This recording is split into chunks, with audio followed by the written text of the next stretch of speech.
Hi, everybody. Welcome to the latest episode, in fact, a special episode of the Heart and Science of Creative Leadership podcast, joined by my amazing co-host and friend. And that's what I want this episode to be about. I want you to know my co-host and friend, and she wants you to know me. And so, Aarti, we're going to have a conversation about each other and a conversation about our entrepreneurial journey. And when we built this podcast at the outset, it was to interview agency owners and learn about their methods, milestones, and mistakes. But now I want to turn the lens on each other. You can turn it on me, and I'm going to turn it on you to talk about our methods, milestones, and mistakes, and talk about our journey. So I think it'll be a great conversation. People learn more about us. And I just think being with you makes me better. And I really look forward to just chatting it up for a little bit and sharing the best insights that we can share. Yes. Yeah. Very, very well said, Bill. I think that's absolutely what we want to do. You and I have gotten to know each other. I think it's been almost exactly a year. I think it was October. This is our anniversary. Yes, it is. This is our anniversary present to each other. Podiversary. Podversary. Yes. And I think, and we had these conversations and from that, this podcast was born. So I think that's pretty exciting. And I hope that our listeners will enjoy hearing us kind of reminisce about our careers and how we ended up here. And also like the lens that we bring to the conversations that we have with other owners. I think this will give hopefully our listeners some insight into the, how we certainly, why we frame things the way we do and why we ask some of the questions that we do. Yeah. And so I'll start. So you are a proud UT Longhorn grad and probably could have done anything you wanted out of undergrad. So what got you excited about communications, PR, moving public opinion? What turned you on that made you think you're going to invest a lifetime, or did you think you were going to invest a lifetime at the outset? Not in public relations. I did not expect public relations to be such a big part of my career. I mean, I did internships when I was in college in the News and Observer in Raleigh, North Carolina. I love North Carolina. In New York City, I did an intern at Newsday. So I thought I was going to be a hard-hitting journalist. Then I learned that in order to build a career in journalism, you have to work in really small markets. And 23-year-old Aarti was not willing to move to Killeen, Texas. Sorry. I couldn't do it. And so I was actually working in Pflugerville. For people that know, the Pflugerville flag was where I was working. And it was great because I was still close to Austin. But I thought to myself, I just can't keep working at these small papers. So I learned about trades, and I learned that trade reporting is a way that you can get to DC and you can get to New York. It was a bit of a shortcut. So my first trade was covering defense policy. I worked inside of the Beltway. I had a Pentagon press pass. It was great. Chased Susan Collins down corridors to ask her questions about Navy funding. And, but I didn't love defense. I was like, defense is not my cup of tea. So I ended up getting another trade job at working PR Week, covering the San Francisco PR market because I had just moved out here. And I just really fell in love with the industry. I know that sounds really, really cliche, but the impact that reputation has and corporate reputation has on sort of all aspects of business and the intersection between reputation and society and values, to me, was so intriguing. And so that was in 2008 and been doing 2007, actually. So I've been doing that ever since. That's awesome. Yeah. And so, Bill, what about you? Were you always drawn to a life in reputation? No, I didn't know what that words were. For me, it was politics. I knew I wanted to be in politics from the very beginning, was kind of a political nerd and really in both pre-high school and high school and beyond, whether that was elected office or whatever. But I remember watching presidents and conventions and mimicking a lot of those behaviors of what we thought candidates, or what I thought candidates did. And then that spawned sort of getting involved into Republican politics, and that spawned my first campaign job. And then you sort of live this sort of 2-year cycle from campaign to campaign. And that was what I did the first half of my career until, 2000. I finished my last statewide campaign in 2000. So, and I still don't really like the term PR or public relations. And so come at it from issues management, public affairs, corporate is really sort of where I come from, and love the transition of politics and the point of politics is to move public opinion to get 50+1 on an election day, but bringing that sort of same mindset of understanding the public to corporate issues. So for me, it was never PR. Still don't even say PR very much, but it is really about communicating to it's mass communications is what kind of I get excited about. Mass communications that's now been made micro. But that's what got me involved and kept me involved all the way through the ownership of my firm. So okay, just two things I wanted to point out on that. Like I love how so your hesitancy to call what we do public relations. I totally understand, but I just want to take a minute to deconstruct that word, right? It's relationships with the public, which is, I mean, coming from a political background, like that's all 100%. You were doing, right? And 100%. I think I don't like how the word's been hijacked to really mean like, like publicity essentially, jazz right? Hands. Right, exactly.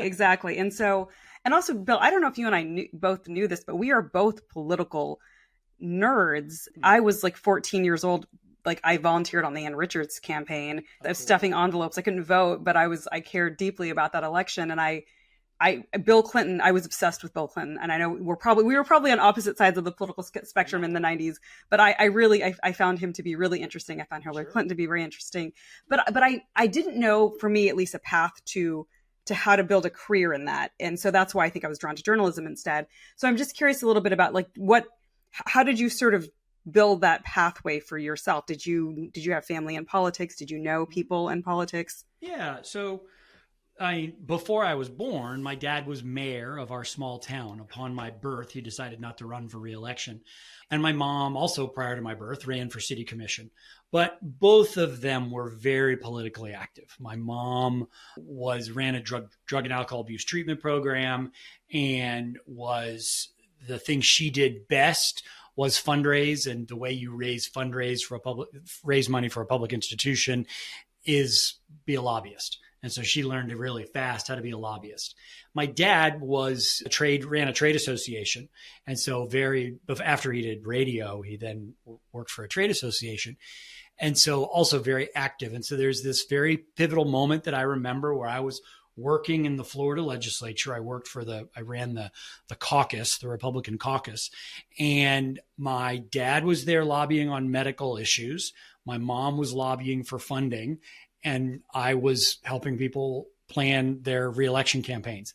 And so we're this moment where we walked into what was in the minority leader's office, all three of us with separate appointments with separate either officials or candidates. And we all kind of looked at each other and had a quick chuckle, not knowing that we knew that we were going to be there because I'm pretty sure we were going to dinner or something. But they were visitors. I lived there. They came in from out of town to Tallahassee. But yes, Mom and Dad were very involved and taught me the power and the positivity of politics. They didn't really show me much of the negative underside. Yeah. Oh my! I had no idea that you came from such a politically oriented family. Yeah. It's a small town, so when you say that he's the mayor, it was not a big deal. And he was the king of landslide elections. He won the first election with 6 votes, and then he won his re-election with 4 votes.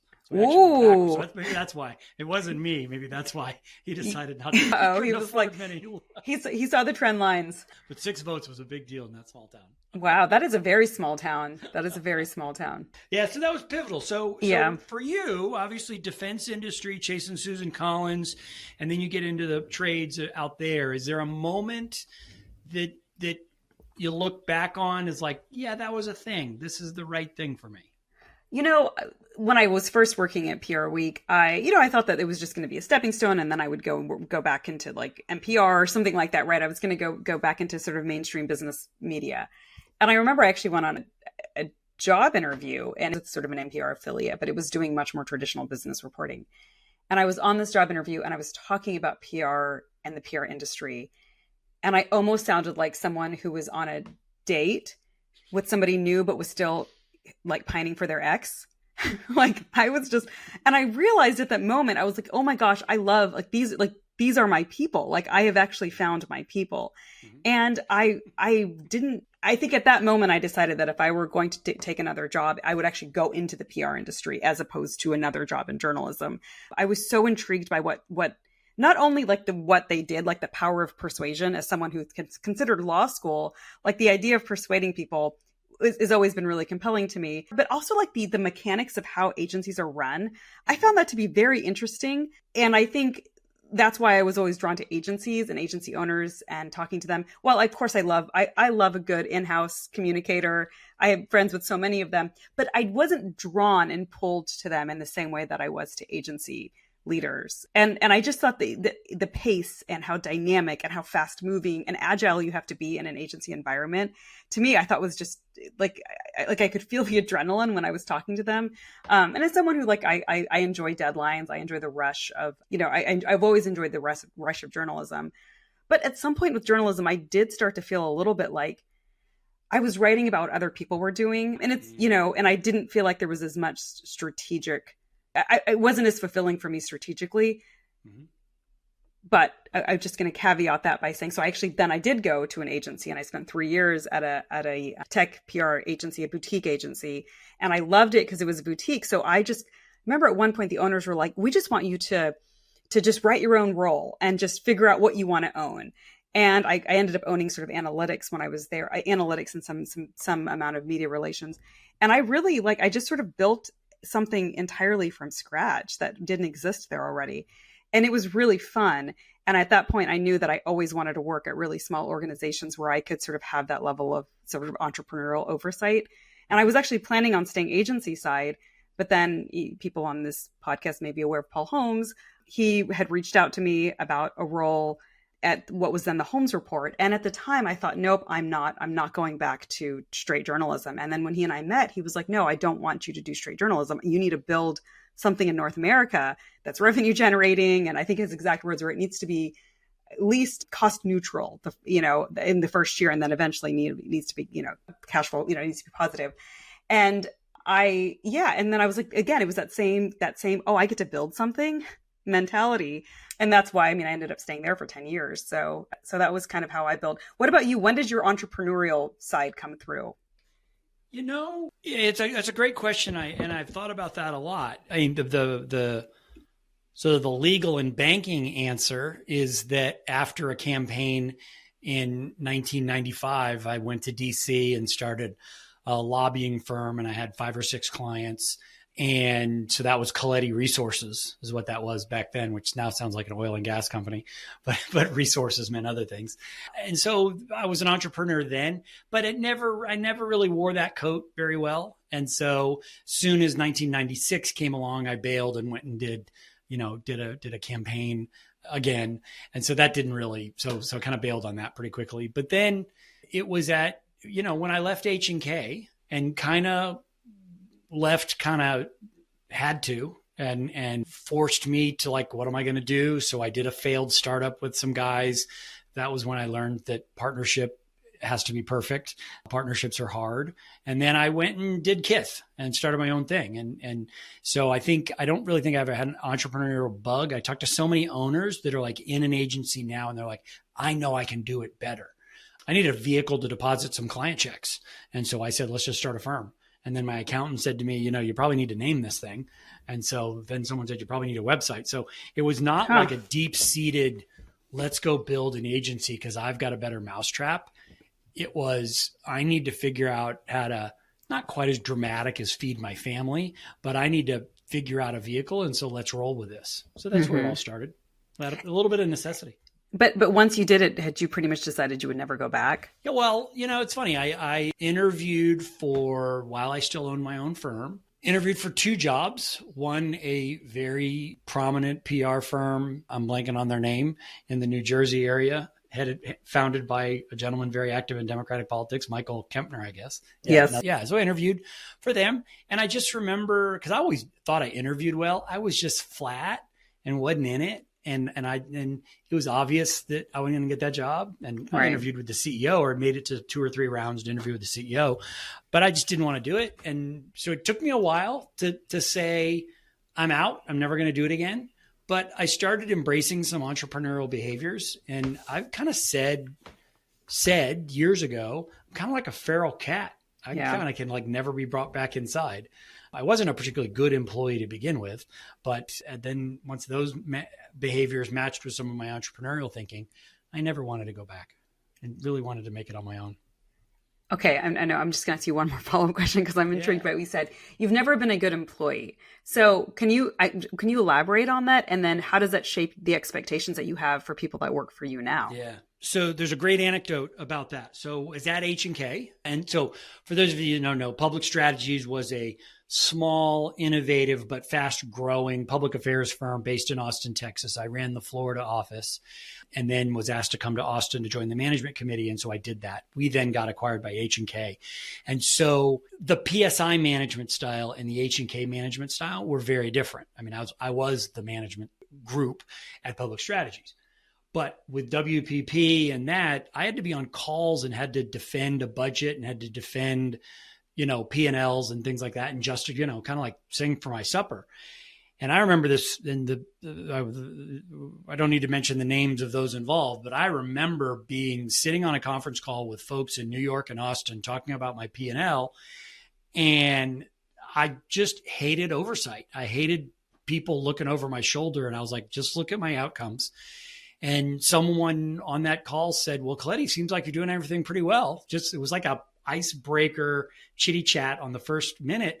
And I looked at my CFO who was sitting with me and I just hung up the phone. I said, thanks, and just hung up the phone. And so, Wow. because I didn't want to go through that. So always invested in outcome, always invested in doing what's right for our clients and for our people. But being an employee was never, and now in hindsight that I've learned more about entrepreneurial traits, I had a lot more of those traits. I just kind of wanted to do my own thing and grade me on the outcomes. And so that's why that is a minor anecdote of why I wasn't a particularly good employee, but, and it wasn't that I was slacking off. It's just that I didn't really embrace the institution. I embraced my clients and embraced the success that they had. So Bill, I think part of this is we are learning how much in common we actually have. Because I am very similar to you in that this is why I've always had to work at small organizations where I can have where there isn't as much oversight because you just couldn't run the organization that way. You can't have layers and layers of managers because I'm so outcome oriented and I've always sort of wanted to do things sort of my own way. By that I mean, if I am like when I was younger, I was kind of a bit of a night owl. So some of my most productive like times were in the evenings. And when I worked in DC, I used to get espressos at 7:00 at night and work from 7 to midnight. And I would just be so prolific during that time. And I would just churn out my stories. And it's kind of annoying to me at the time that I was like, and I have to still show up at, 9 a.m. with everybody else, even though I've just kind of produced more copy here and these 5 hours in the evening or 4 hours in the evening. And so to me, I was so much more interested in the kind of what was being produced and not how it was being produced. And I think as an entrepreneur, that's what I love is that I am evaluated on results and outcome. And nobody cares if I am, if I have to go take the dog for a walk at 2 p.m., no one's asking me, where are you? Why are you not at your desk? Instead, they are just saying, oh, wow, Aarti got us these great results. And I just think that's how all businesses really should operate, especially because as we've seen, right, there's research that shows that highest performers tend to be this way. They value autonomy over everything else. Yep. So they want to be they want to be trusted to do the work well in the way that they know how to do it and the way that they know works for them. So I just think this is, again, I think you and I are two additional proof points of that, I guess. Yeah, it is. However, the caution is as let's just bring it back to agencies. As agencies scale and as agencies grow, and as I became a boss, and that I needed to know what people were doing, it's pretty scary to hold your breath and hope Aarti's going to get her homework done. It's a lot easier to sit there and watch it and see it happening in front of you. And so, I mean, I agree. That's certainly my personality, but I have empathy for employers and I agree with the research and let's give autonomy, but that's scary and not easy for owners, particularly owners that are founders, to kind of give that up and watch it. It's a pretty elevated level of leadership to be able to do that. So I see both sides of that. I hated it when people were looking over my shoulder on what I was doing, but then sat in the chair and you need something to know you got to know something about something that's going on. Right. But I think that technology. So I'll caveat this with, in the beginning of my career, I realized how much I appreciated work, flexible work environments. And I had someone tell me very early on, they said, just be so good at your job that nobody cares where you do it. And I took that to heart, and just by luck, like my second big job out of school ended up being a remote job. It was with PR Week, and everybody else was based in New York. And I had this great editor, Keith O'Brien. I'm going to give him a shout out. And I remember at one point Keith brought in a news editor, and her name is Rose Gordon. And I love you, Rose. You're also awesome. They're both fantastic people. But Rose she had the same thing. She's like, oh shoot, I have this one person on my team who's in San Francisco and everyone's in New York. How do I know, what she's doing? And so initially Rose came to me and she said, I need a list every day at the end of the day, like what you did that day. And Keith saw that, and Keith said, he's like, we don't micromanage Aarti. And he's like, she's the best person we have on our team. We let Aarti be Aarti. But again, I took that seriously. I was like, wow, I have really earned, and this is a privilege, and I need to keep delivering on what they expect of me. And I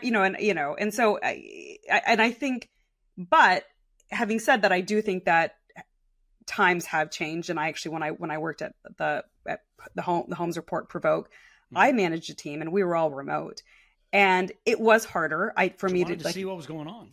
Yeah, but I had regular touch bases with people on Zoom. We had Slack. I mean, there was a certain level, and if somebody's not responsive, right, you start to notice that, and then you have a conversation with them about that. So I think that it's not an either or, and I think as a manager, as an owner, I totally get the concern and wanting to have some oversight, but I think it's a bit outdated for that oversight to be, I need to see you in the office every day. I think there are ways that you can have that. And I totally do think there's some amount of trust, and you have to earn that trust to some degree. Right, which takes time. Which does take time, right? Yeah. Yeah. I love this entrepreneurial journey. I wish I had done it earlier. It is the best thing that I've ever done in a career of doing a number of amazing things, and now getting to help people. I love it. So that's super happy. So you happy? Do you love what you're doing now? I do love what I'm doing now. And here's part of the reason for that is, when I moved into this consulting role, I knew all of the agencies that I started working with because I had already been doing this role with them to some degree when I was at Provoke. It was very Provoke centric there. And now, of course, it's opened up to all marketing. But I was able to sort of align with leaders whose both leadership style and whose values I aligned with. And really, that was the biggest driver in my decision making in terms of who I wanted to take on. Now, I'm not going to lie. In the beginning, I said yes to everybody because I was so excited, and I was like, "This is so exciting, and everybody wants to work with me." And then I remember being about 6 months into this. At one point, I don't know, I had like 12 clients or something, and I wasn't sleeping. But I was so intoxicated by the fact that all these people wanted to work with me, and this was so exciting. But I did have this moment where I was like, I need to reset. Like, I need to figure out, because I felt like I was not able to deliver. Even though I was doing great work, I just felt like I was spread so thin. So I took a breather and I said, who do I get excited about? Who do I have calls with? And I'm like, I get to jump on a call with this leader. And that made it very easy. That made it very easy to clarify who I wanted to work with and who I was kind of, ready to sort of sunset, or at least kind of start to wind down projects with, and honestly, because I think I was very intentional in that decision. And it surprised me, to be honest, like as I evaluated which were the leaders that I really believed in, it surprised me a little bit, some of the ones that I picked, not because the leaders were surprising. It was just because I come from tech. So I thought it was going to be much more over-indexed on tech. And there is, I still, I have some tech agencies that I work with and love, but it was a much more of a diverse group. And it was really about the leadership. And it was much more about the leadership than it was about what specialty they have. Are they tech? Are they San Francisco? It was really about the leadership. And those are the ones that I ended up sticking with. And because now I'm 3 years into it, I'm still working with all of them. I still get excited. I'm like, oh, I have a call with so-and-so, and it's exciting. What about you? How do you pick out who you want to work with? Oh, yeah. I mean, I've got 3 things that are really crystal clear that are important for me. And so now, serving as a leadership advisor and coach to agencies, one is coachability. And that's number one, top of number one. If I have to sort of twist your arm or twist your finger, I have no interest in working with you. Mm-hmm. I think you got to be at a size between 1 to 5 million, or actually 10 and above. There's a little bit of a gray zone in that 3 to 10 range in million in top line revenue. So there's a revenue hurdle because the challenges need to be great enough to equal the investment that I'm going to ask you to make. So coachability, investability, and are the things that they want help with things that I could actually think I can solve, actually things I think I can do on. I mean, there are in particular, there's been men that have come to me that need coaching because they're actually great salespeople, but bad men and do bad things, not in bad ways. Right. And they want coaching, and I don't want to do that. That feels too much like crisis. So those are the three things. Well, I have a question. So that last point, like, have you had to like fire a client and say, look, like this is not for me? I've had to just, my vocabulary is different. So in a PR context, communications can think, yes, fired a client because they were just crappy to a team member and said, thank you very much. We're not doing this anymore. That's one thing. But in this coaching context, not really fire, but just saying, this feels stale. Doesn't really feel like this is working for either one of us. And the nature of your issues that need to be solved can probably be solved better by somebody else. And so so yes, have had that experience. And so I wouldn't say it's fire. It's a little bit more gentle right. in the coaching context, but net is that we're not working together anymore. Yeah. Yeah. So that's really interesting because that's a caveat. I think that distinction is important, right? Like I only had to fire one client and it was very similar where it was like, it felt like, it wasn't just like a misalignment of values but I feel like I need to caveat now to say that the clients that I kind of sunsetted it wasn't that they were bad leaders or that I didn't love their values. Just the businesses just didn't excite me. I'm going to just caveat that by saying that. Okay. But there was one instance where I did have to fire somebody, and this was someone who I did not have a pre-existing relationship with. And I think this is so important in our business and why relationships matter so much. We are not a transactional business because PR is so small. And everybody, people have known each other for decades in many cases. And we had someone was a client. I knew the CEO really well. She and I had a great relationship, but she had brought somebody new in, and this person came from outside the industry. So he did not know me, didn't know me from PR Week or Provoke, and really just treated me like a vendor. And at one point, because I knew so many people in the organization, at one point I said something like, oh, well, I was talking to so-and-so the other day. And he said, why did you talk to so-and-so? Do you realize that you work for me?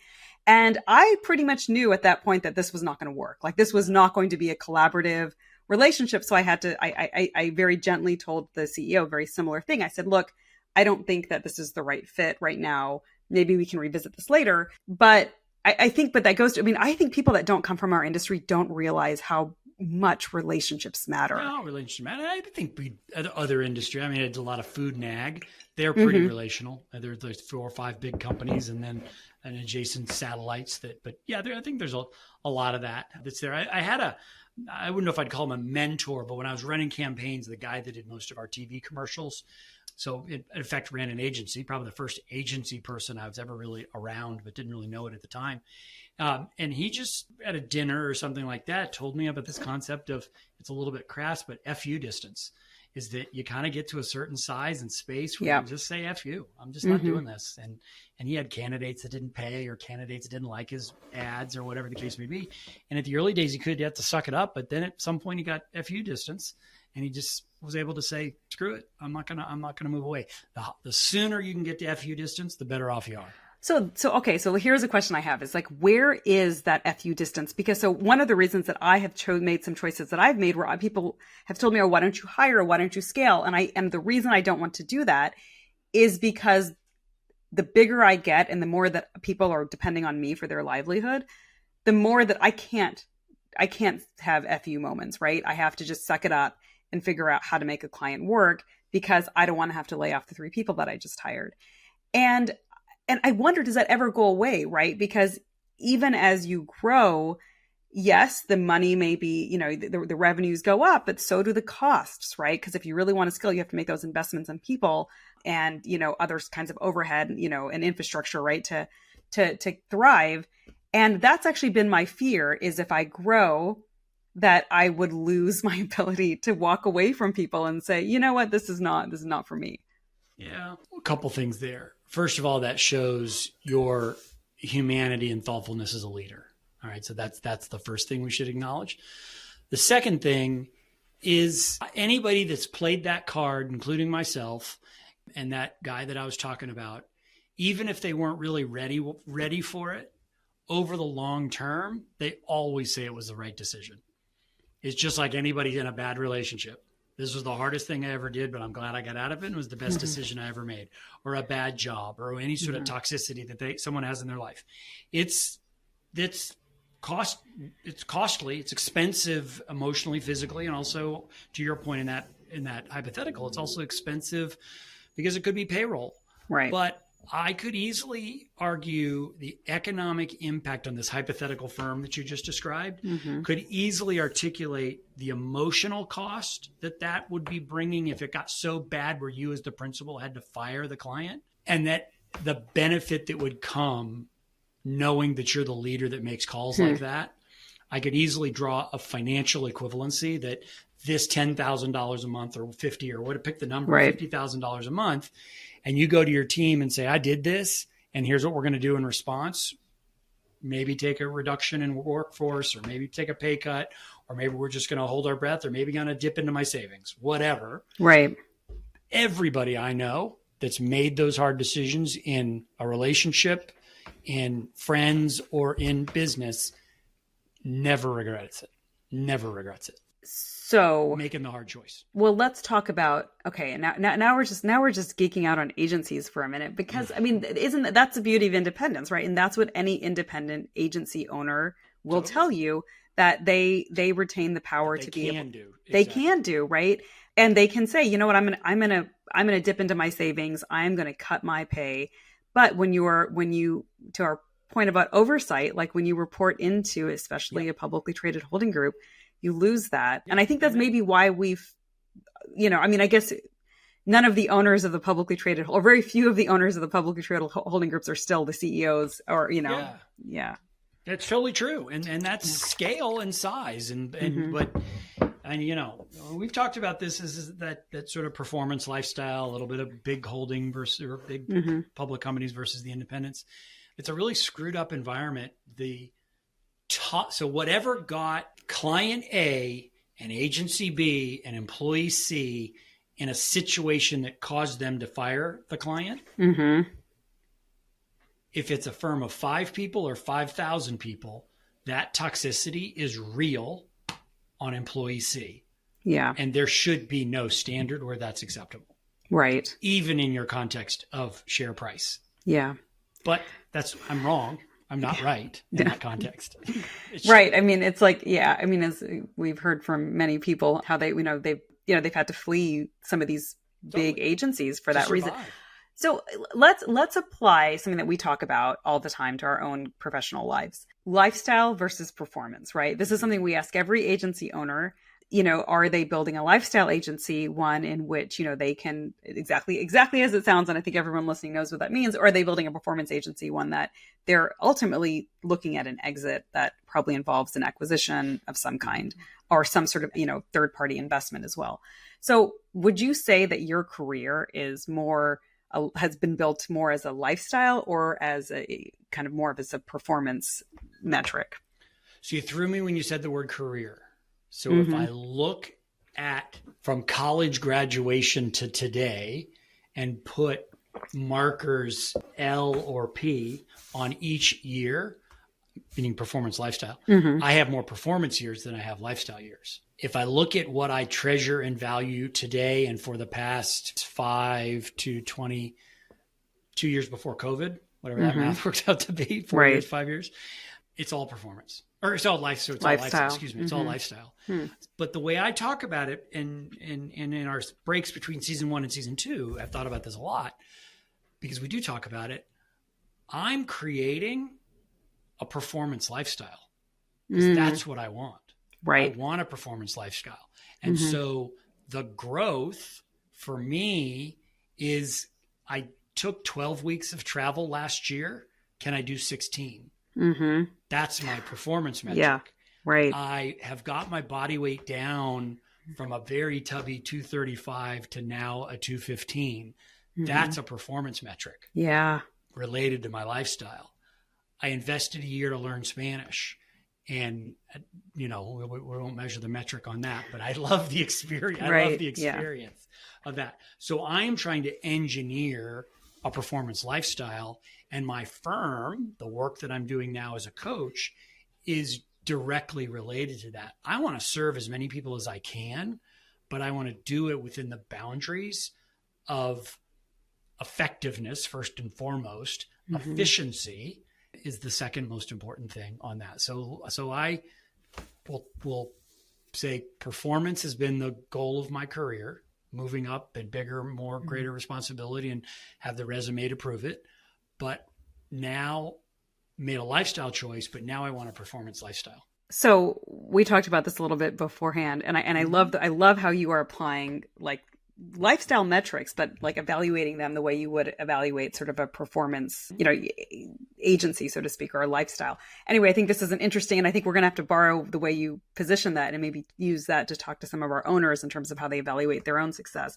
Because I've always hated this question for me, because I don't think it's a binary, right?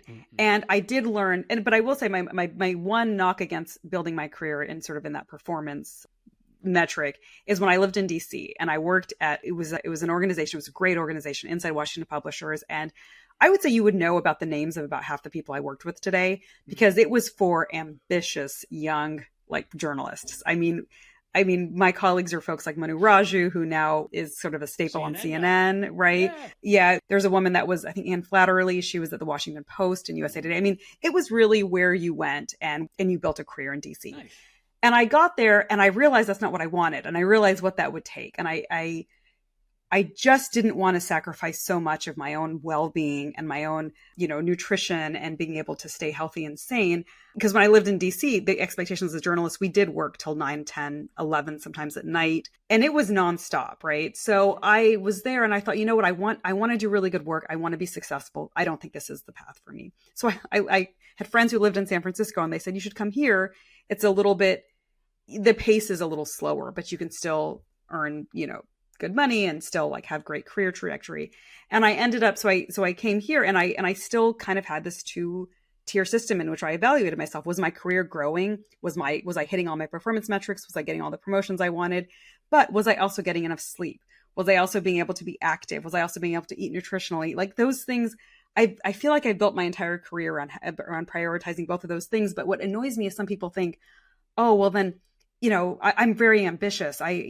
Lifestyle to me just isn't important. I really push back on this idea that it has to be either or. I don't think it does. It's a false dichotomy. False dichotomy. I think to your point about how do we need to change the question. The question primarily was, do you think you're creating a lifestyle agency or a performance agency? And I think we need to make it about the individual. And nobody we've talked to in the course of these podcasts and nobody we will plan to talk to is mailing it in.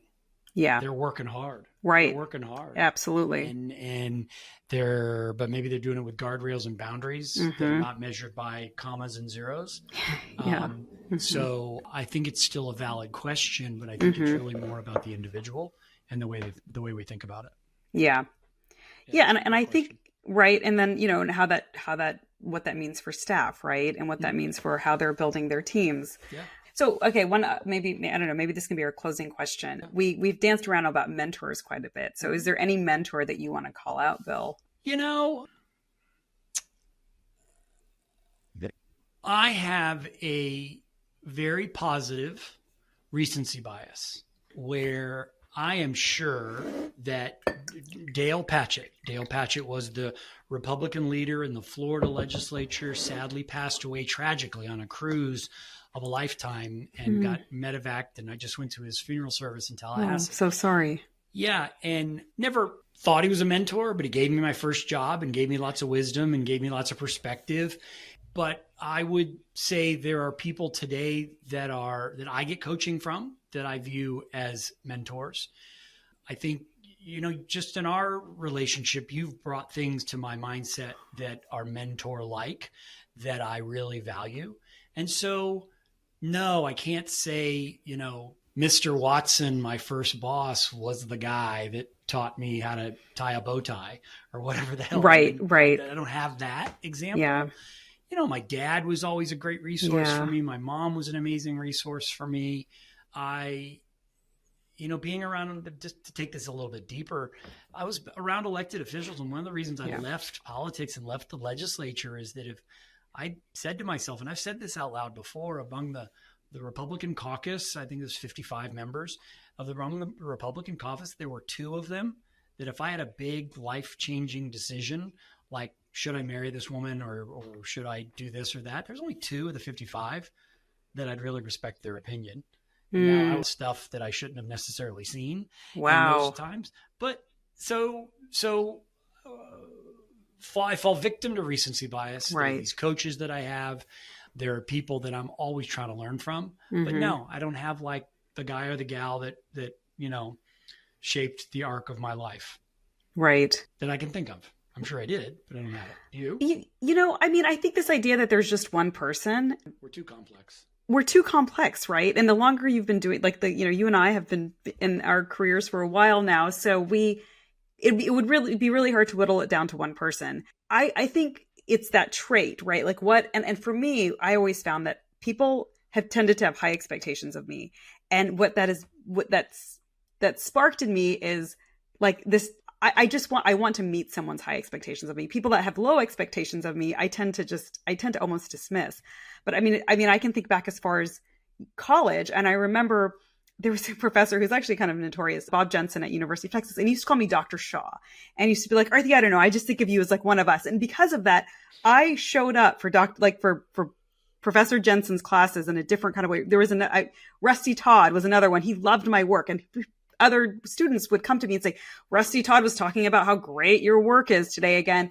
And I love, and to me, that was the singular, like, motivating factor of like, you know what, I'm going to be one of the best journalists, like, at least by my own metric. Right. And throughout my career, like, even I was mentioned inside of Washington Publishers, the owner of that, Alan Sosenko, I remember one morning I was working at the Pflugerville Flag, and I got a phone call, and he's like, I'm Alan Sosenko. I'm the publisher of inside Washington Publishers. And he asked me a couple of questions, and he's like, you sound really smart. If you come out to DC, I want to interview you.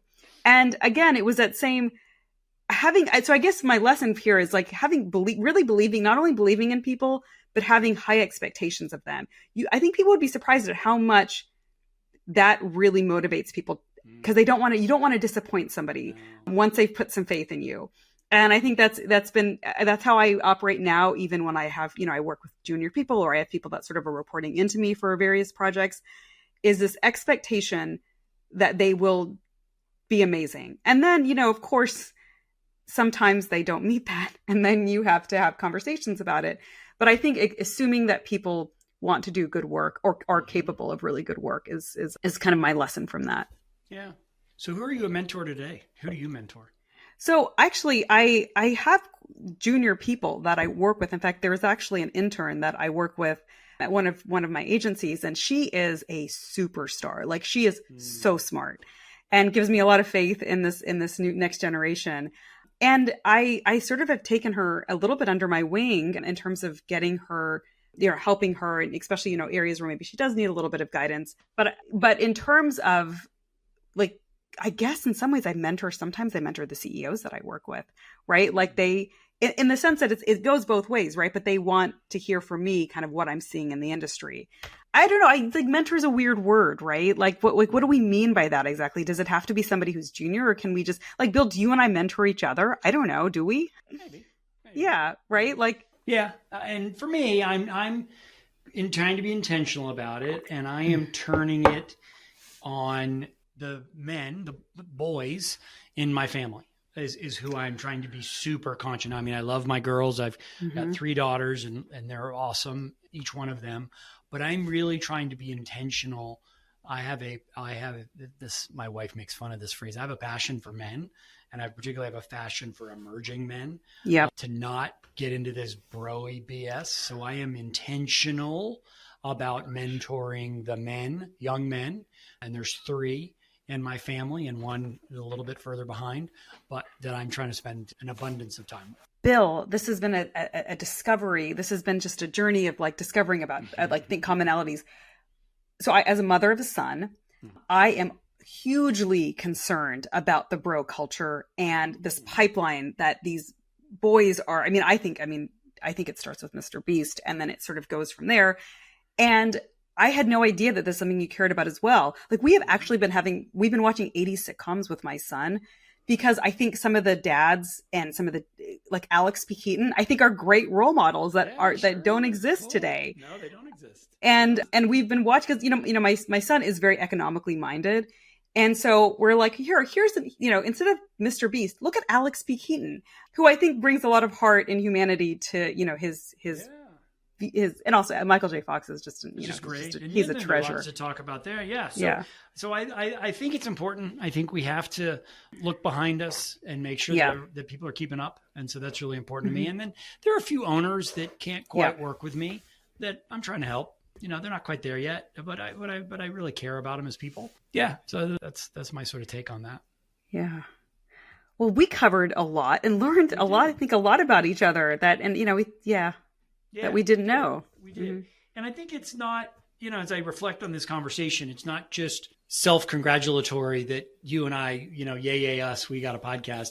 But I think it is the nature of what we want to expose as we transition into season 2, and what we want to expose and share from the perspective of our owners. Because I think there are deeper, richer conversations about the entrepreneurial journey. Who were their mentors? How did they get started? What was their inflection point? So I think as I think back, this was wonderful for you and I to get to learn, and hopefully people that know and appreciate what we do get to learn a little bit about us. But I also think that it's good for us to sharpen our saw, that this is the kind of excavating that I think we want to do as we move forward with the podcast. Yes, exactly. Like this is the type of conversation that we want to have with the owners that we bring onto the show. So well don't said. Bring us your sizzle reel. I don't want to hear about how you solved Kellogg's problem, whatever the hell that was. But we do want to hear about to help other owners. About, your dad, was a mayor of a small town and how that influenced your being drawn to the political realm. No, I mean, this is the kind of stuff that we want to hear about. So well, thank you, Bill, for sharing all of that today. Yep. Well, thank you. And as always, thank you for being a part of this with me. I think it's been a journey and a treat to do that. So with that, thank you all for joining us. Thank you for getting this far in the podcast. If you've got ideas of people we should interview that want to go deep and talk about that ownership journey, please follow up with us. So until next time, thank you. And it's been a great talking with you, Aarti. Yes, likewise.